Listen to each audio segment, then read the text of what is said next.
Hello everyone, how are you all? ఇవాళ words of the డేలో past be forms ని ఎలా యూజ్ చేయాలో తెలుసుకుందాం. వజ్ వర్లను పాస్ట్ బీ ఫార్మ్స్ అంటారు. ఈ పదాలను ఉపయోగించి మన గత స్థితిని లేకపోతే జరిగిపోయినటువంటి స్థితిని తెలియజేయచ్చు అనమాట. సో వీటిని గురించి మనం ఈ వజ్ ఎక్కడ యూజ్ చేయాలి, వర్ ఎక్కడ యూజ్ చేయాలి అనేటువంటి దాన్ని ఇప్పుడు తెలుసుకుందాం. ఐ పక్కన ఎప్పుడు కూడా మనం వజ్ని యూజ్ చేయాలి. ఐ పక్కన వజ్ని యూజ్ చేయండి. తర్వాత he, she, it. Okay, he, she, ఇట్లు ఎప్పుడైనా వచ్చాయనుకోండి, దాని పక్కన కూడా మీరు వజ్ని యూజ్ చేయండి. హీ, షీ, ఇట్లు ఎప్పుడు వచ్చినా కానీ దాని పక్కన కూడా మీరు వజ్ని యూజ్ చేయండి. వి, యు లేకపోతే దే అనేటువంటివి మీ సబ్జెక్టులు అయితే కనుక మీరు యూజ్ చేయాల్సినటువంటి హెల్పింగ్ వర్బ్ వచ్చేసి వర్ అనమాట. అంటే పాస్ట్ టెన్స్లో జరిగిపోయిన మన స్థితిని తెలియజేసేటప్పుడు ఈ వజ్ని వర్ని యూజ్ చేస్తామన్నమాట. సో కొన్ని ఎగ్జాంపుల్స్ మనం ఇప్పుడు చూడడానికి ట్రై చేద్దాం. ఐ వాజ్ అ కిడ్ అంటే అర్థం ఏంటి?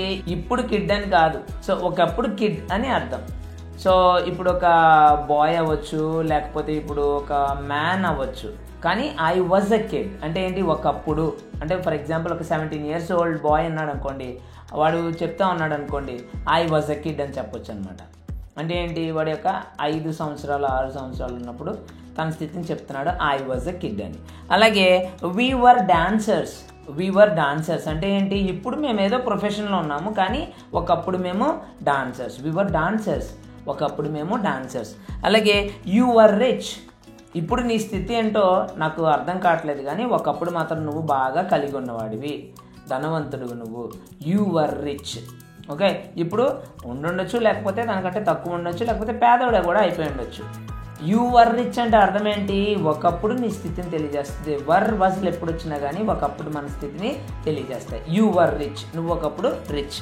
తర్వాత యూ వర్ ఇంజనీర్స్. ప్రస్తుతానికి ఏదో ఆ యొక్క ప్రొఫెషన్ వదిలిపెట్టేసి మూవీస్ చేసుకుంటూ ఉన్నారు మీరు, కానీ ఒకప్పుడు మాత్రం మీరు engineers. You were engineers.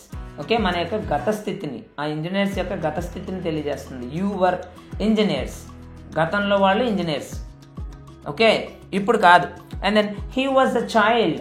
He was a child, ఇప్పుడు పెద్దోడు అయిపోయాడు, పెద్ద ఆఫీసర్ అయిపోయాడు, కానీ హీ వాజ్ అ చైల్డ్, ఒకప్పుడు అతను ఒక child. And then she was a clerk. She was a clerk, ఆమె ఒక గుమస్తాగా పనిచేసేది, ఇప్పుడు ఆ కంపెనీనే కొనేసింది. షీ వాజ్ ఎ క్లాక్ అంటే గతంలో ఎవరి గురించి అయినా మనం మాట్లాడుకునేటప్పుడు, వారి స్థితి గురించి మనం మాట్లాడుకునేటప్పుడు, వాటి గురించి చెప్పేటప్పుడు మనం ఈ యొక్క వాజ్ వర్ని యూజ్ చేస్తాం. ఓకే, ఇట్ వాజ్ రా అంటే ఏంటి? రా అంటే ఏంటి? ఇట్ వాజ్ రా. రా అంటే ఏంటి? పచ్చిది, పచ్చిగా ఉంది, కానీ ఇప్పుడు ముగ్గింది, తినడానికి బాగుంది. ఇప్పుడు ఇట్ వాజ్ రా అనేటువంటి దాని అంటే ఏంటి? మీకు 1కి 10 సార్లు ఎందుకు చెప్తున్నానంటే వజ్ వర్లు ఎప్పుడు వచ్చినా అవి గత స్థితిని తెలియజేస్తుంది. And then they were musicians. They were musicians, కానీ ఇప్పుడు పెద్ద మ్యూజిక్ థియేటర్ ఉంది, మ్యూజిక్ డైరెక్టర్స్ అయిపోయారు, వాళ్ళందరూ కూడా పెద్ద కంపెనీని లీడ్ చేస్తున్నారు. అయితే ఒకప్పుడు వారు musicians. They were musicians. So this is all about for this words of the day. So అందరూ జాగ్రత్తగా యూజ్ చేసుకోండి. ఇప్పటివరకు నా ఛానల్ని ఎవరైనా సబ్స్క్రైబ్ చేసుకున్నట్లయితే subscribe. Meet in the next video.